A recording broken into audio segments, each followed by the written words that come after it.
स्वागत है आपका ज़ेनफिनिटी लूप पर।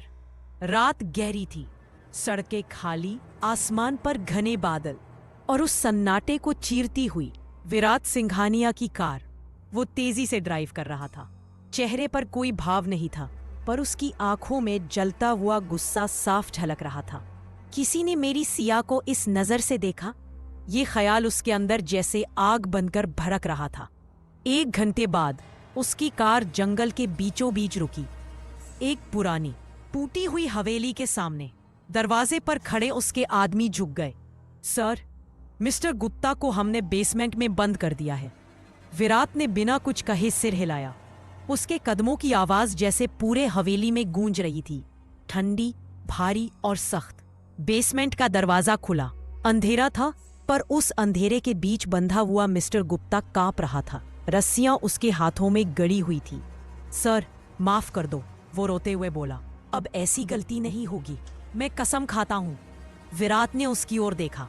उसकी नजरों में इंसानियत नहीं थी, बस ठंडा गुस्सा। तुम्हें पता है तुमने किसे देखा था? उसकी आवाज धीमी थी, पर हर शब्द में जहर था। गुप्ता हकलाते हुए बोला, सर आप गलत समझ रहे हैं, मैंने कुछ नहीं किया। लेकिन विराट ने पीछे लगे स्क्रीन की ओर इशारा किया। सीसीटीवी फुटेज में सिया दिख रही थी, इंटरव्यू टेबल पर बैठी, असहज और परेशान, और सामने गुप्ता की आंखें जो उसे निचले स्तर तक देख रही थी। वो दृश्य विराट की नसों में आग बन गया।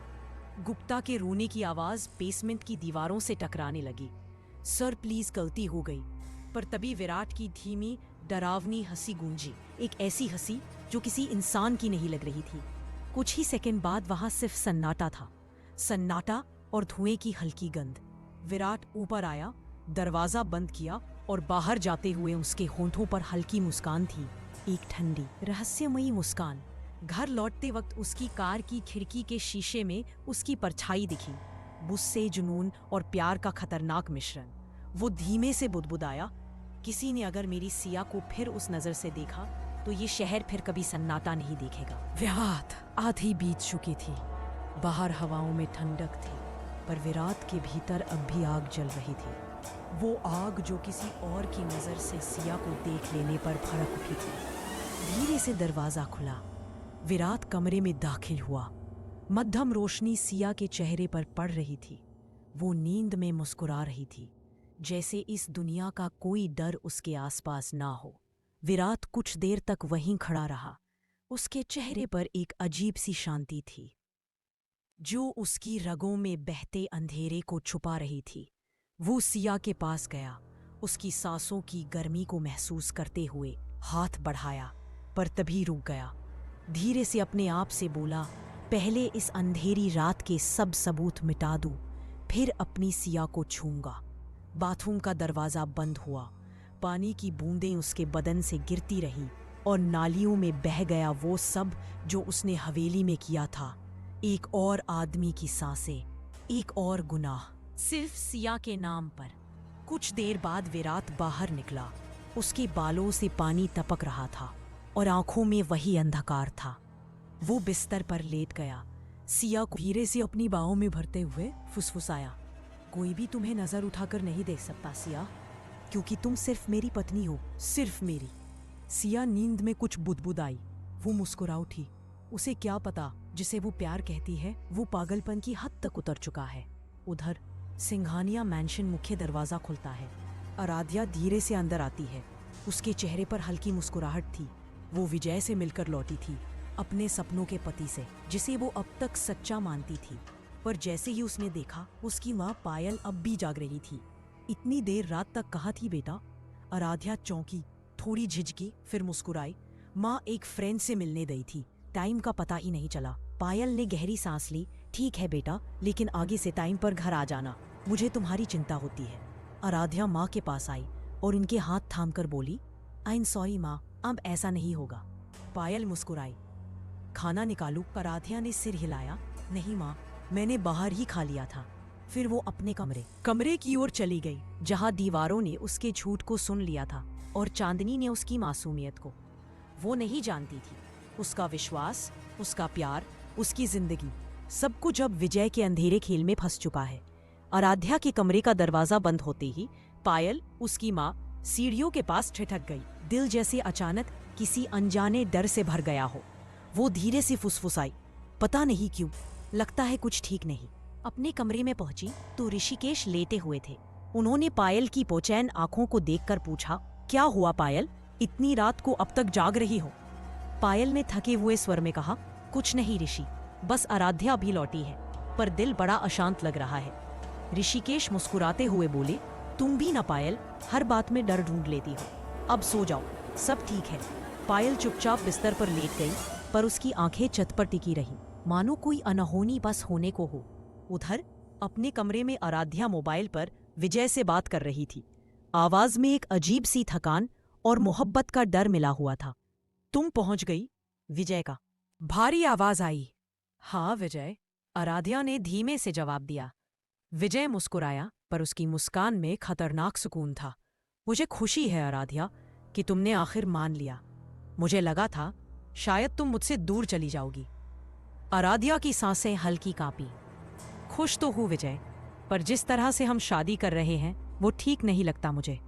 विजय की आवाज मुलायम हुई, पर उसके हर शब्द में एक नशीला जहर था। आराध्या, शादी के बाद सब ठीक हो जाएगा। तुम्हारे घर वालों को सब बता देंगे।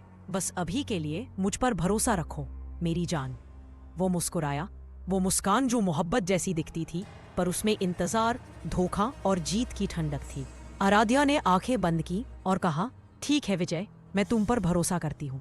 फोन कटते ही विजय ने धीरे से अपने होठों पर जीभ फेरी और बुदबुदाया, बस यही चाहिए था, तुम्हारा भरोसा। अब खेल शुरू होगा। आराध्या हवाओं में उसके शब्द तैर गए, मोहब्बत की आड़ में इंतजार करती एक साजिश की खुशबू के साथ।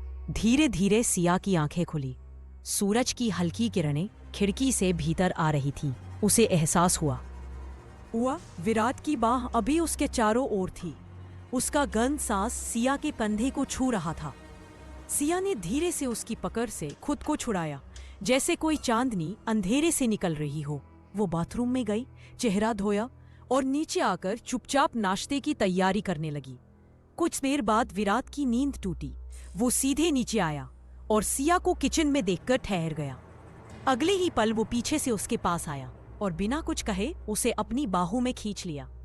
सिया चौंक गई। विराट जी, ये क्या कर रहे हैं आप?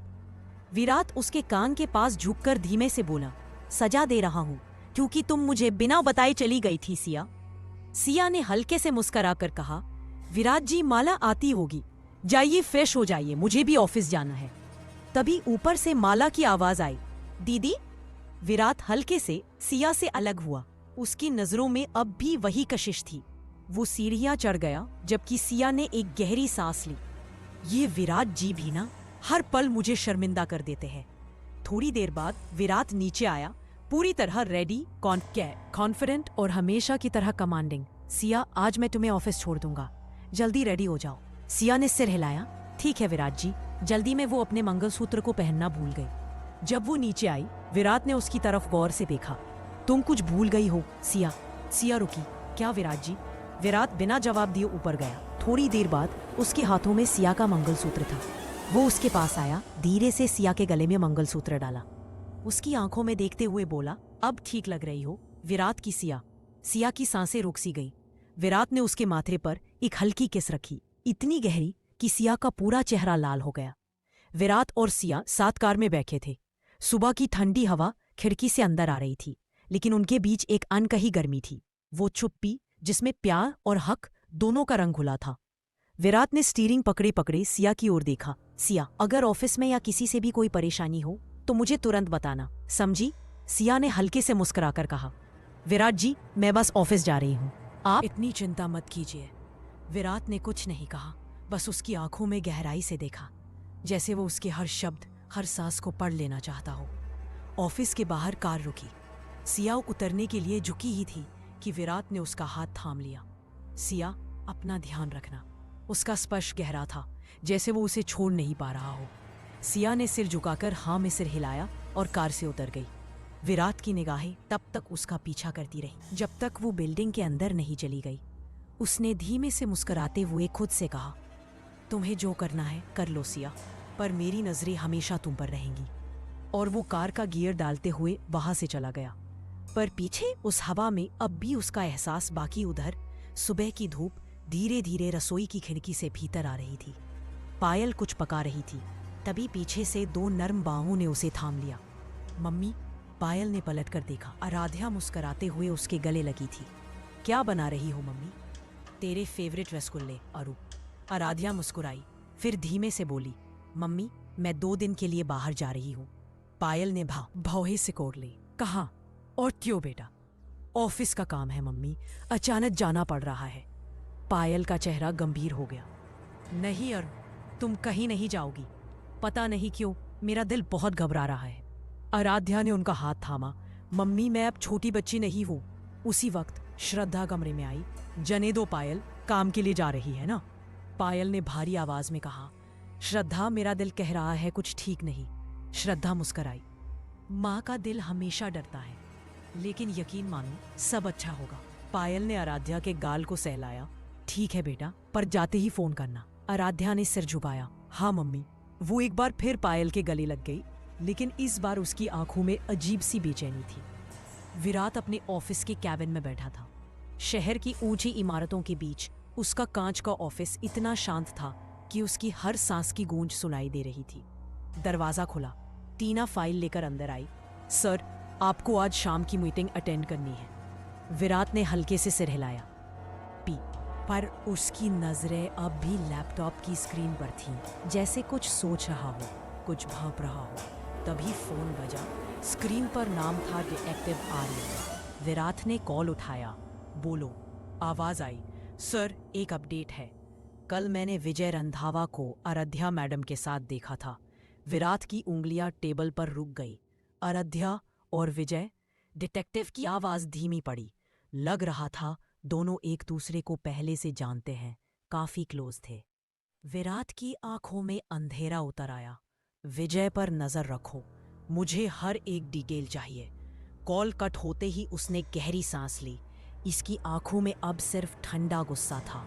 आखिर कौन सा खेल खेल रहे हो तुम, विजय रंधावा? अगर मेरे परिवार को जरा सी भी चोट पहुंची तो इस बार तुम अगले दिन का सूरज नहीं देखोगे। उसने तुरंत मोबाइल उठाया और आराध्या का नंबर मिलाया। हेलो। आराध्या की आवाज नर्म थी। विराट, तुमने कॉल क्यों किया? विराट का लहजा बदल चुका था, ठंडा, सख्त और सवालों से भरा। आराध्या, तुम कहाँ हो अभी? अभी तो घर पर ही हूँ। विराट की आवाज गहरी हुई। तुम विजय रंधावा को कैसे जानती हो? आराध्या का दिल एक पल को रुक गया। उसका चेहरा सफेद पड़ गया। वे विजय? मैं उसे नहीं जानती, बस एक बार बिजनेस मीटिंग में मिली थी। विराट की सांसें भारी हुई। आराध्या, विजय अच्छा इंसान नहीं है, उसे दूर रहो और आज के बाद कभी उसे मत मिलना। ठीक है, उसने धीरे से कहा। कॉल कट गया, पर उसकी धड़कनें तेज थी।